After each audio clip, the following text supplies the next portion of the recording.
Hello, everybody. There he is. He's back. I'm back. Sorry about that. We've been talking about you, Chris. Well, I'm trying to keep a tight schedule, but sometimes the little boy has to go to the little boy's room.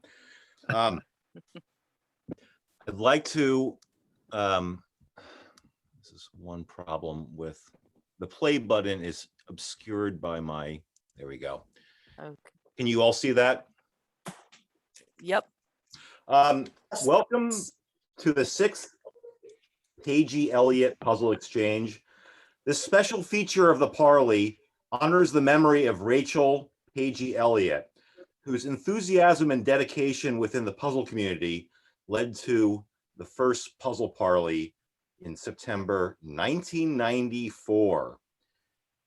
The very first Pagey Elliott Puzzle Exchange occurred at the 2010 Puzzle Parley in Salem, Massachusetts, and was conceived as a way that fellow cutters could literally exchange ideas, techniques, artistry, and camaraderie with one another.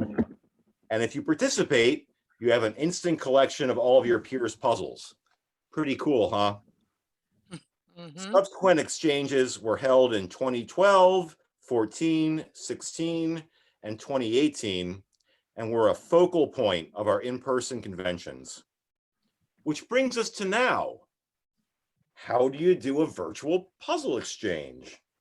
Well, with a lot of thinking, a lot of coordination, a lot of mailing puzzles around in different boxes, and a lot of hard work from our tireless exchange co-coordinator, or coordinator. She did all the work. I did very little work. Deb Dana.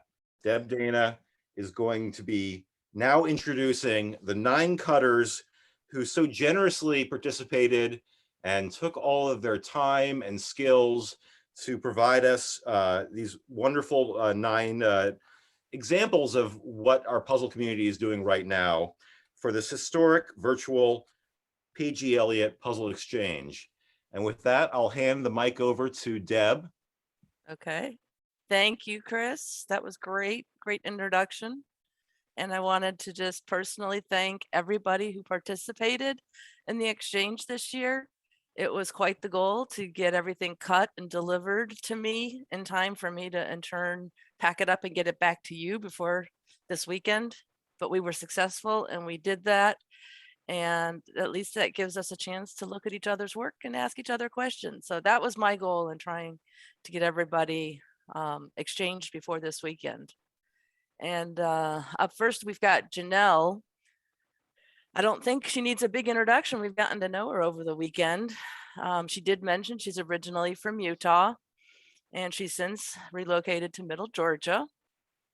She used this particular exchange to challenge herself to do a multi-layer, multi-material puzzle. I'm going to let her give you the details on this challenging project. Janelle, are you there? Yes. Great. So here's a top view. I really wanted to challenge myself with the fact that it's a laser cut puzzle, and most laser cut things are just one flat layer, and that's cool and you can do a lot of cool stuff with it, but how can I push that? So not only do I do acrylic, I also do the watercolor. So it's like, how can I combine that? And also, because it'd be fun, let me add Chris's technique of spray painting. So this puzzle is 10 layers, the base, 4 layers of stones, 3 main water layers, and 3 waterfall layers. And I designed it on my concept app, the one that I talked about before. And I used layers so that everything would align properly. And I was asked about how it actually is cut out. Like, it doesn't make any sense. If you look at it, you know, they're all different materials. So I actually cut or design all the layers like on each layer, and then they're all aligned, but I don't have to cut it aligned. So I actually take each one of those layers out and put it within the cutting area, and then cut like a whole swath of things at a time. And then organized them multiple times. So much organizing because I didn't want to get any of the pieces confused with any other pieces when I was trying to make 10 of them at a time. And I've got 5 more and they're all spoken for. So if you didn't buy one, I'm sorry you didn't get one. Next time I will make more. Everything is double-sided, including the koi. And Deb asked originally, like if we were brave enough to tell an error. I scored the numbers on top of the fish so I would know that I was gluing them in the correct place. Well, apparently spray paint doesn't cover that.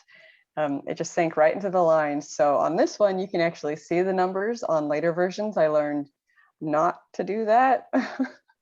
Or I just covered that up with a little bit of glue or sawdusted the ends off. So I think that's enough of me talking. I can keep going on if you like. I'm not sure about time. We're good. We're gonna go through each of the participants and then we can address questions at the end. That way everybody will get their time to present. Does that sound good for you? Yep. Okay, great. Up next, we've got Shay from Shay's Puzzle Workshop.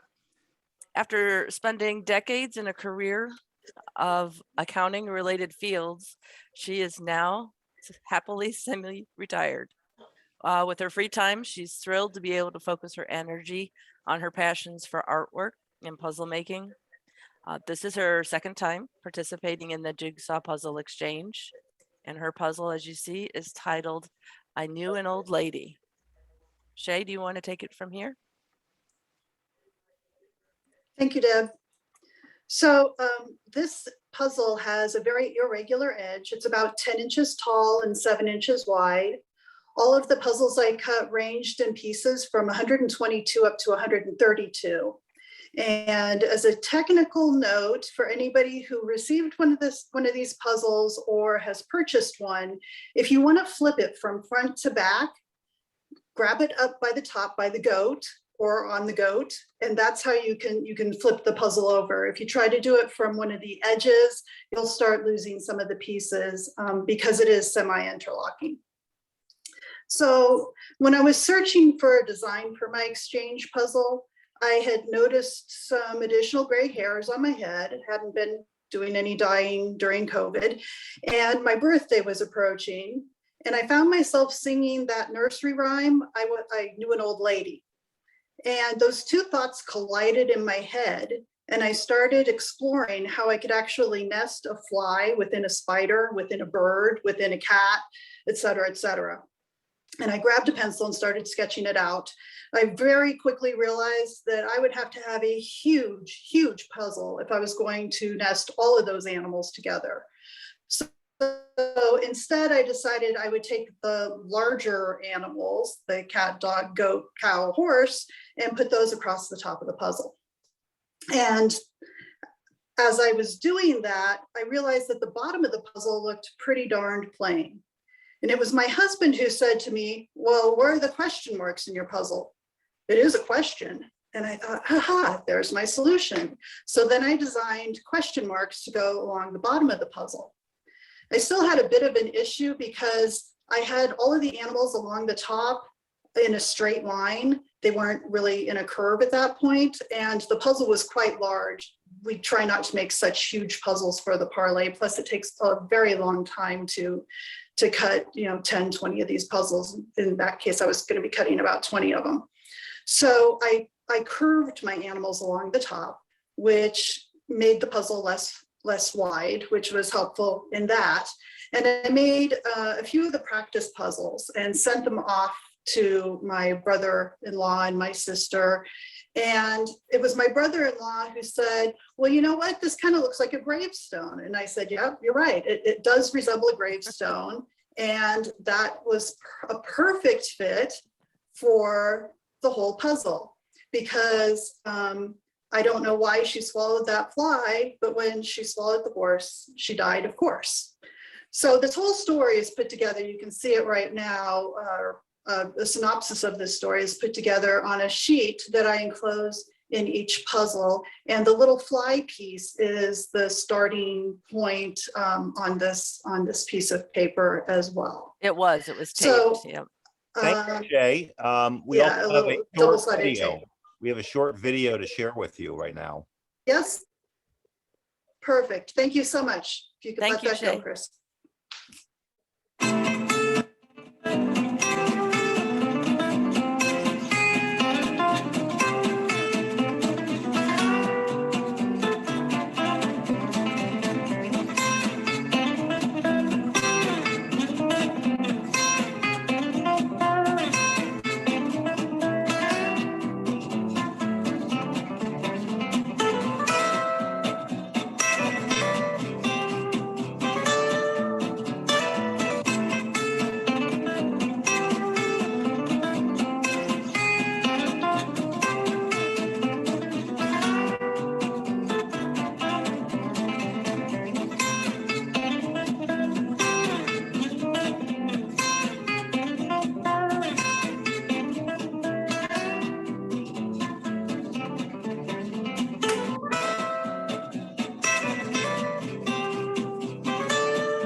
That was great.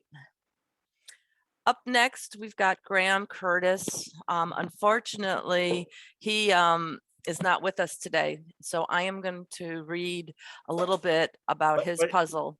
Yeah, Deb, go ahead. He is still alive. You should Oh, I meant he's not with us in person. I'm sorry. Yes. That's a good clarification. Graham cut his first puzzle in 1992, and he continued with his interest ever since. He's cut over 400 puzzles, and he's grown to be quite fond of cutting, Victorian prints in particular. The puzzle he chose for this year's exchange is Little Bo Peep. He selected this image in particular because of its childlike subject. This, combined with his broad library of figurals relating to nursery rhymes, was a perfect fit. He does not often cut a square puzzle, so the oval outline is in keeping with his style. With this puzzle, Graham also included his signature piece of a woodsman. Several other figural pieces that he include Little Bo Peep, of course, Hey Diddle Diddle, Little Boy Blue, and Humpty Dumpty. Just a second, I'm gonna go ahead and go into my puzzle.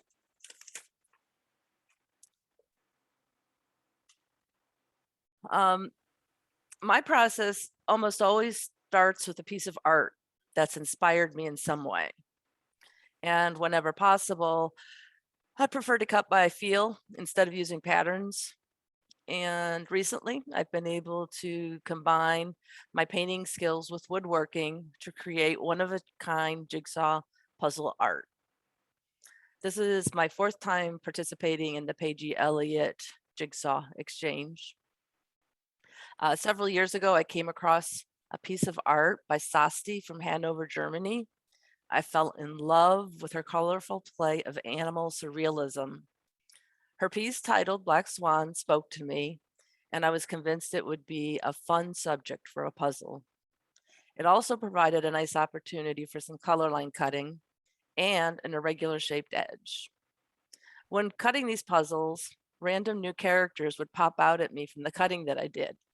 For example, I unexpectedly cut a dragon piece, which I then incorporated into each of the exchange puzzles up in the top there. Each puzzle also includes my signature pie piece and a black swan whimsy, bridging the creation of the artistry.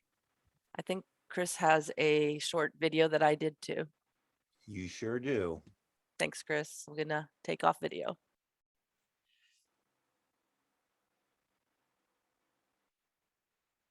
Oh yeah, this one doesn't have music. That's right. You were talking over this, Deb. Yeah, I was going to be talking over this. This is just basically showing how I cut my, now, okay, so here's the dilemma. This is a great opportunity to ask the audience. Figurals are used interchangeably with whimsies. And the more I cut, I'm beginning to want a vocabulary to differentiate whimsies from figurals. And right now, what's going through my head, if it's a figural in my mind, it's going to be a person doing something. We have a lot of those classic puzzle makers with lots of people doing things. And to me, that's a figural because it's a figure, right? But I want to be able to call other things that aren't people related something. So at this point, I'm calling them a whimsy. But I would love it if this group of people could come up with some good vocabulary to help us maybe differentiate between those things. I just don't think you're going to get an agreement to change a vocabulary after decades and decades of mixed usage. But well, from what I understand, whimsy might be used more across the pond, and we might tend to use figurals more. I think Anne has a preferred vocabulary, and I'd be open to hearing what that is because in the past, I don't think it's sunk in for me. This video just goes through until I cut the whimsy out. Conrad, what do you like to call your pieces? I call them all figure pieces or figurals.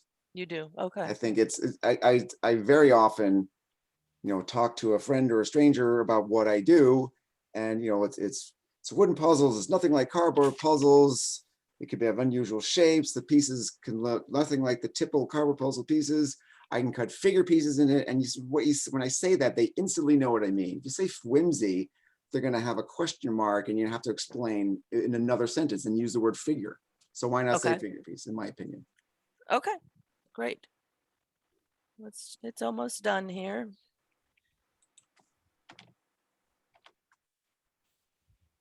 Ta-da! Thank you. Okay, so we're on to Ron. Hold on just a second. Thanks, Deb. That was great. Thank you. Okay. Ron, he is a technology professional and a former politician. He's a lover of Mexican food also. He resides in the metro Atlanta, Georgia area. Growing up, Ron enjoyed working puzzles with his family, and he learned to cut wooden puzzles in 2018. A year later, he started cutting under his business name, Quill Pig Puzzles. Ron is excited to be a part of this year's puzzle exchange, and I think we have him here. Ron? Hi, Deb. I can't start video because the host disabled it because I didn't turn it off like I was supposed to. So Hold on. I think I can fix that. All right, try it now. Start my video. Yep, Hey, you're on video too. Well, I'm happy to be part of this exchange. I'll enjoy calling Graham Curtis in a few minutes and telling him about the clarification that he is still alive. He will very much appreciate that. So sorry. I chuckled to myself when you said it, and I thought that's not what she meant. So I'm glad we got no. clarification. So for those that don't know, my better, prettier half is Graham's daughter. And so I got to know Graham's puzzles and wooden puzzles when I started seeing her. And then one trip up, he asked if I'd like to sit down in his saw, and I very much did. And so the result of that has been a lot of fun, a lot of learning, and I've been able to benefit from his willingness to share knowledge with me, very much like we've talked about Pagey Elliott sharing knowledge with the community. And so I've enjoyed learning to cut. This is my first time as part of the exchange. This is my entry into the exchange. It's entitled Going Stag. And for those of you who don't know, I actually didn't come up with the name of the puzzle because I didn't know this, but the beetle is a stag beetle. And so that's the catch in the name there. So I like a puzzle with an irregular border. I like color placements of the figure pieces. I also call mine figure pieces for whoever's counting. I also like interesting placement of the figure pieces inside the puzzle. So in this one, the mushroom figures are at the bottom of the puzzle as if they were growing out of the ground. Regarding the color, there's a figure with a yellow hat in the puzzle, as well as an actual piece with the guy with the yellow hat. And then my signature porcupine, I put him all blue. So it was just some intentional color selection there. And I also like the dropouts. I think it can make for a fun challenge for the person assembling it to have the dropout. This one stretched me a little bit in with the frogs. The frogs are framed by another piece, and I had to. I should give credit where credit is due. The frogs were loaned to me from Graham Curtis, and then I adapted them to fit what I needed to do. So the original frogs were his. You can see the box that's there. When I ship a puzzle, I hand cut the puzzle, and I hand cut the wooden slide top box to go with them. And so I really enjoyed doing this. The artist here is Heinrich Schlitt. He is a German artist from early 1900s, late 1800s, I believe. And I found this image when I was looking for another image. I was looking for an image to cut for Graham's other daughter, ironically. And she loves the mushrooms and the frogs. And I was looking for something like that. I found this old postcard and I had to adapt it. I knew that I was going to use that for a puzzle. It's a lovely puzzle. Thanks. Okay, moving on to Jessica and Jesse from Nervous System. She and Jesse have been crafting puzzles since, I think I have 2011. I think he said 2012. Their work has been featured in Wired, the Wall Street Journal, and even the Today Show. Their goal is to marry the artistry of traditional handcrafted jigsaw puzzles with the possibilities of new technologies. Nervous System is known for their generative jigsaw puzzle designs. Jessica and Jesse, are you both there? Jessica, are you back? Yep. We are. We can't turn on we have the same problem. We can't turn on our video. Okay, Joe or Conrad? I get it. All right, try now. There. Yep. Oh. You were on. Sorry. Thanks. Are we here now? Yep. Okay. Yep, we cool. can see you. So go ahead. So our puzzle, and I put a link to a video on Vimeo in the chat that people can look at for the puzzle. Cool. Our puzzle is obviously inspired by the work of Escher, his famous tessellating lizards. We had a unique opportunity to show our puzzles at the Museum of Fine Arts in Boston a few years ago in an Escher exhibit. They wanted to have like a jigsaw puzzle party in the middle of the gallery. So we decided to make a puzzle to have inspired by Escher in the gallery. And then we sort of revisited it earlier this year. We wanted to play with the concept of our infinity puzzles, which are tiling puzzles that sort of have no end. And also with the Escher lizard, that seemed to pair very nicely because a lot of his drawings and works deal with the concept of infinity as well. Well, I mean, unlike the Escher lizard, we've like sort of warped and distorted all of our lizards so that every single one is a little bit different. So it only fits in one place, though it's still tiles. Yes, one play. I learned a lot about Escher and how you guys made him so subtly different when I was putting this together. I'm sorry It's to a little interrupt. maddening at times. Very Yeah. maddening. We And decided to make it a little bit easier by making the colors more distinct in this version. So there's sort of 3 color gradients of yellow, pink, and green. So you can sort of at least distinguish the general neighborhoods, because we made one as a test that was all blues and greens, and it was a little too difficult. It took us a very, very long time to do it, even though it's a rather small puzzle. So we decided to go more for pops of color that would help you assemble the puzzle rather than making it too hard. And the main thing that we wanted to show off with this puzzle is our sort of improved color line cutting. We've sort of upgraded some of our machines to include cameras on them. So we're able to do some computer vision and precisely align cuts with images such that every lizard is a unique color and you don't have the boundaries between the colors to help you. Yeah, so I know like some other puzzles have been made with sort of fake color line cutting by just cutting the pieces completely separate that are different colors. But this is all cut as like one image all at the same time. We're talking about laser cut puzzles, obviously, and not hand cut puzzles where color line cutting is very common. But in laser cut puzzles, there's often difficulty in aligning the image with the cut. So that's one thing we're excited about exploring for this puzzle. Well, you achieved it most certainly, because even with some familiarity with the color areas as you described, it was still, when your eyes are looking at it, one color is very different than another color, even one right next to each other. So you guys really hit the nail on the head with this one. Escher is one of my inspirations in art, and I just loved it. It was really fun to do the exhibition because it was like surrounded by a lot of his like early sketches and stuff that you like don't really see. That would have been neat. They're not in books. They're not documented in books anywhere. Some of them are probably in books, but they're like, you know, they're the originals. So Yeah, it's yeah. cool. That would have been neat. Okay. Are we ready to move on? Joe, let me Hi, find. Deb. How you doing? You're still Great. with us. Yep. Good. I know that your collection, you inherited it from your father, which is pretty cool. Well, that's not quite right, but it's a. Oh, well, go ahead. I lost your card, so Yeah, please go okay. ahead. Well, I want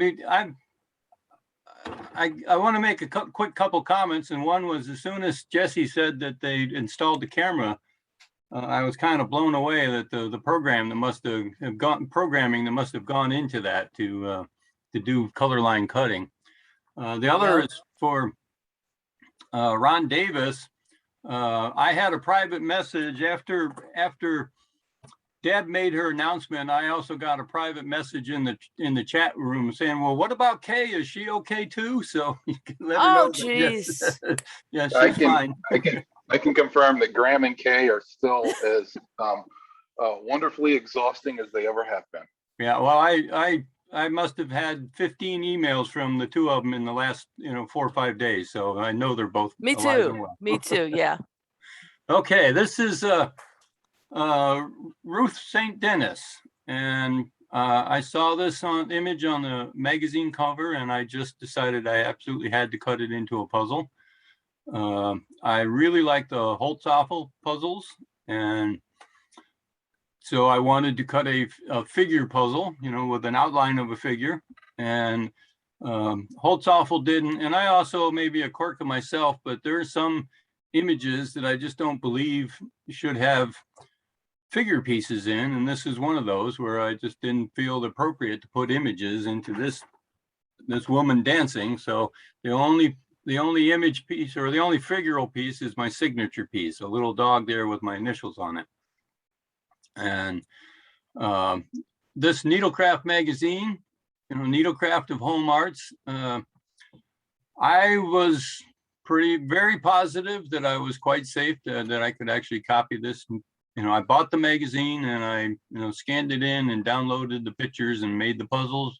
And I was very confident that I wasn't violating any copyright laws. But after listening to Rebecca today, I may be right on the fringe. So, but at any rate, my puzzle company, I don't actually have a puzzle company, and I don't make puzzles to sell. But I've been participating in the puzzle swap, and they've always said you have to put your company name onto your box. So I made up a name. Came from my wife, Deb Dana. Deb Dana is Vietnamese for very beautiful. So I used to, when I cut a puzzle and come in from the garage and show it to her, she'd say, "Oh, Deb Dana." So that's how I ended up with Deb Dana as the name of my so-called puzzle company. Again, Ruth St Dennis, she was a famous dancer. She had some original dance routines, And I, searching for her on the internet, I discovered that, she opened up a dancing academy, and that her dance routines, some of her original dance routines, are still taught in performing arts classes today, and very well known to dancers. So, and if you could put that little note on here, I can read this, and just says that the artist is John Edwin Jackson, and he was an American illustrator who created artwork for a wide variety of publications. So thank you so much to all the other people who created puzzles. I loved them all. Great. Thank you so much, Joe. Up next, we've got Tom from Jigsaw Art. He's been trying to conquer his phobia of speaking in public. He's on the international scene now, so he is really going to have to get over that. In his own words, he's a maker of a large variety of strange jigsaw puzzles. He's been cutting puzzles for over 20 years, and most of his puzzles are hand painted or stained. When he's not making or painting puzzles, you can probably find Tom on a local pickleball court. Tom, are you there? I'm here, Deb. Hi, Tom. Glad you got that right about the pickleball. I have my book here, and I have it recorded as a box of worms. And obviously, that name got changed when I made the labels. And as I'm thinking about it now, people that read books are bookworms. So does that make puzzle worms? I liked Book of Worms. I thought that was a very clever title, Tom. Okay, thank you, Chris. So anyway, I cut all these puzzles, and they're all have the pieces are wavy shaped, and I do not like standard borders, obviously. And each puzzle was cut, and each piece was stained or unstained, and I tried to not have every other piece either stained or unstained, so that there would be pieces touching each other, so it would be a little bit more difficult. I expected them to all be easy, but I've heard that a couple of people have commented that they weren't so easy. Nope. The piece range ran from 80 pieces and some of them to 110 pieces, and there were no dropouts in the first couple that I cut, and then I decided, well, why not try to make it a little bit harder with dropouts? And that range was from 0 dropouts to 11. I don't know who got the 11. Anyway, there was a total of 917 pieces, and various water-based stains. I don't know what else I can add to that. Okay. Okay. That's great. Thank you. Much better than practice. Yeah. So I think we've got up last is Chris, who has made a lot of different creative things in his career. But I think he's best known at this point for his truly unique hand-painted bafflers. He combines the traditions of puzzle making with modern sculptural aesthetics. And I think you've created close to 5,000 handmade puzzles. About that. Give me another 6 months and I'll be up there. Yeah, that's crazy. You also are selling across the globe, and this is your second time participating in the exchange. Yes, that's correct, Deb. And thanks for doing a great job introducing everybody. And I'm so honored to be amongst all of you other amazing cutters and artists.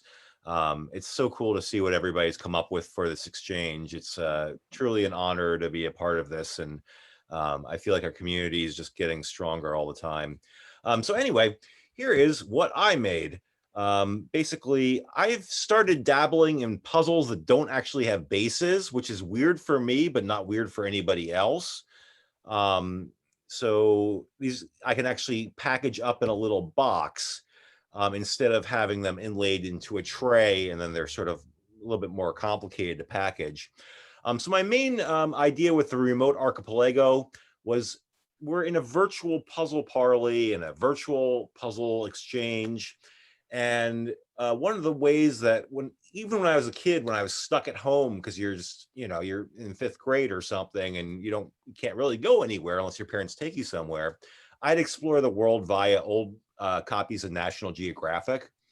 And I would just sort of, look at weird old maps and just imagine what it'd be like to be in Fiji or Borneo, or go to the Seychelles, or what's it like to be in the Hebrides and above Scotland, and all these different random island archipelagos I was always very fascinated with. So I decided to sort of think about, well, if we're doing something that's kind of a virtual puzzle parley, like maps are kind of like a way we can sort of imagine being together, but you're not actually there. So that was sort of my impetus for this. And I like to make, sort of up and down and in directional arrows, and sort of map kind of not cartography, but the joinery on the edges. And then the center of it is sort of, I tried to do darker blues where the water would be a little bit cooler, and lighter blues where the water is shallower and slightly warmer. And then I did a little bit of adding some dimension to the pieces. The pieces are they're epoxied on there, so each of those islands lifts up on its own. Here's a little bit of behind the scenes on how I package these up.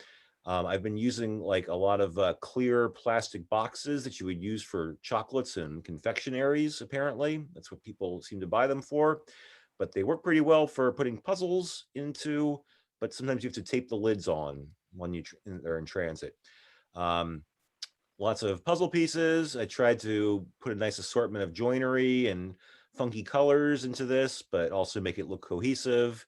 You can see more about how I make my puzzles with my my previous video I made, which is now on YouTube. And here are the finished 9 out of the 10 boxes. And so what they look like from the side. I'm using pom-poms to pad the boxes, and I also think it looks kind of ridiculous and fun.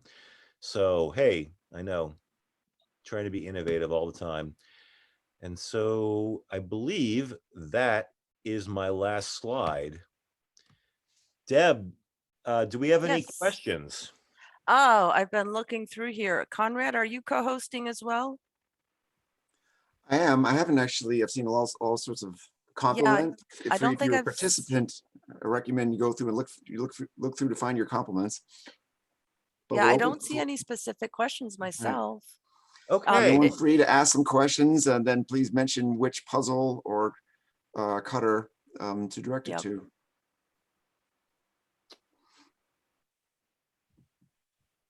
How do you determine how big the box is needed? Anybody?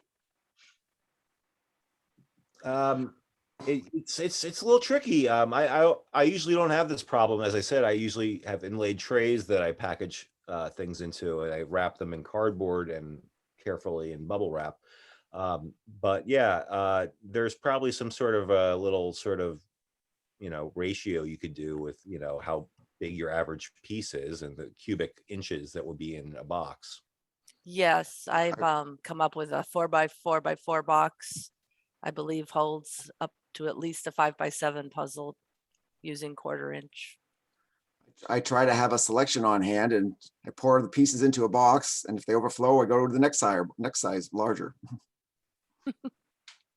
On mine, my box, the box I use for puzzles usually was much too large for the exchange puzzles, so I had to create a custom size of my box, because when I make my slide top boxes, I make them 20 or 30 at a time, so I don't have to do it very often, and adjust the parameters and shorten it up so that it wouldn't be too overly huge. So I created the box specifically for this puzzle. Yeah, my process is fairly straightforward. I cut and assemble. I have a table right next to me when I'm cutting, and I assemble the puzzle as I'm cutting it, flip it over, sand it for a couple of minutes, and then take it apart. And so then I just look at the pile of pieces and say, okay, that's the size of box I need. And I do have several different sizes on hand. The many of the cutters who've been participating in the Parley for several years, we've gotten together a couple times and done large orders of puzzle boxes from a company in Massachusetts. And, you know, everybody, to get the discount for quantity, everybody sent in their numbers, and then we made one large purchase, and the company was nice enough to ship directly to each of the individuals. Joe? Yes. I'm just going to step in here because I managed a bunch of those orders, and I actually used a formula where, you know, taking a 1/4 inch plywood, I would probably multiply the square inches of that by about 3.5, and that's the number of pieces that would fit in that box, or whatever your piece size was, that would fit in that size box. That's good to know, Melinda. That is. Any I'm other questions? I want to clarify from Natasha. She said that was a good question, and I'm trying to figure out which question she was referring to. Can you unmute yourself, Natasha? She typed it into the chat. I don't know if anybody else sees it. Because she said that some people's actually cut it too close, so to speak. She might refer to squeezing pieces into a box, but Yeah, okay. Oh, was So that from Rebecca? Okay, yes, it was from Rebecca. My bad. Deb, there's a question for you. Do you sell your puzzles? I am just starting to do that. I'm going to preface that with I'm an artist first. So what I'm going to be doing is choosing my art, cutting it, and then if people are interested in what I've created, great. I don't think I do too well the other way to cut by commission, but they can reach me at debdana@hotmail.com and ask any more questions they might have. Great. Question for Tom, wondering if he freehand cut all those worms. I do, absolutely. They're crazy. Hey, Deb, can you show all of the 10 puzzles of mine? Oh, all 10 of yours. Yeah. Chris, do you have those files available? Oh, wait, something's going on. I'll look while you're looking. I'm having an issue with screen sharing at the moment, so I'm sort of stuck on this slide. Okay. Tom, I'm looking, but I don't know that we can. Yeah, Chris, I can unshare you, and then you can try sharing again. Yeah, I think Keynote may have hung up here. If you can forcibly, I'm going to stop sharing. There you go. I forced you out. Sorry about that. Do you also have the image that I sent you? I was my I had 2 more slides. Just give me a second. Let me get back into it. One of the things we'll be doing is putting much more information on the website on each of these puzzles. So in that spot, I can show all of your puzzle pictures. Okay. Yeah, I did have them, Tom, but I'm looking for them right now Just too. wanted people to see the differences. So this here slide, if you can all see this, is an example of not only this year's 9 participants in the puzzle exchange, but Joe's collection of pretty much not everything, but most everybody else's from the history of the exchange. Who's that bearded guy up at the top in the top row? It's I don't remember ever seeing that. Huh? It's Gottlieb Frege. He's a German mathematician and logician. No, I'm not sure who actually, cut it. He wasn't on an exchange puzzle. And that was Darwin. And on the back side of it, that's a double-sided puzzle. On the back side of it is an image of Michelangelo's God from the Sistine Chapel. And so it's a double-sided puzzle. And I had that one and another double-sided puzzle of Rip Van Winkle when he going away from home and Rip Van Winkle returning home. And I, when the very first puzzle exchange, we didn't have any absolute rules. So I just brought several different puzzles and swapped them with people. And that is one of the puzzles that I did swap with. Okay, I don't think that's actually online. Have you sent that to Melinda? I I don't know. But I think I used 3 different puzzles. I did the Darwin and God, the Rip Van Winkle, and another one of Dale Chihuly's artwork, you know, glass blowing artwork, you know. And swap Okay, the different. And Oh, the go other ahead. one down here at the very bottom is a fish. And that fish came from Laura Braithwaite, Bella Puzzles. And she did not bring puzzles to swap, but she asked me if she could have one of my puzzles and that she would send me one for the swap.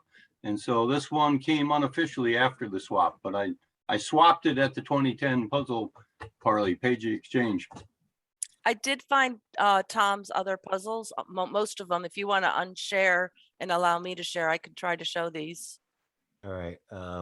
Sorry. This has been, let's see here. In that picture that Chris is showing, I do know that I'm missing an Ann Williams puzzle. I'm missing a platinum puzzles from D, and missing a couple from Turtle Teasers. So there's definitely, that's only part of the puzzles that I have in the collection. Can you all Jerry, see?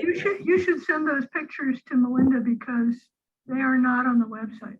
You know, Are these coming up, these pictures? yes. Great. I was kind of talking about the group picture, but that's okay. Oh, the group picture. Yeah, Chris, do you have the group picture Well, we're gonna have to go back to me for the share. PowerPoint? You gotta stop your screen first, Deb. Oh, thank you. You guys didn't train me on that so well. All right, I stopped you.